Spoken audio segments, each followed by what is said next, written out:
was laying in bed watching TV one night when an ad came on that said something wasn't right.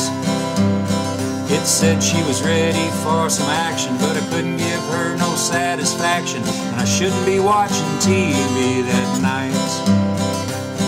They said this little blue pill would set me up,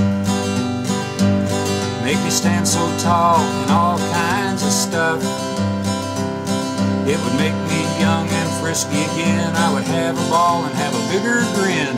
They said this little blue pill would set me up. It'd put iron in my blood and regrow my hair. My health and wealth would improve, so there. But it might have effects I may not want, could cause ugly things that cramp my fun. They said this little blue pill would set me up, or it could give me headaches, heartaches, active mucous membranes, muscle aches, icy roadways, broken guitar strings, high interest rates, constipation, clogged arteries, water retention, nasty weather, immune deficiency.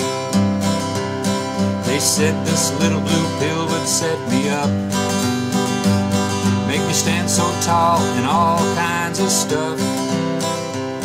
It would make me young and frisky again. I would have a ball, give me a bigger grin. They said this little blue pill would set me up, or it could give me thunderstorms, drowsiness, or one really good BM, swelling glands, blurred vision, diarrhea, itchy skin, baldness and hairy palms, wide mood swings, cold feet and hot flashes, or increased bee stings.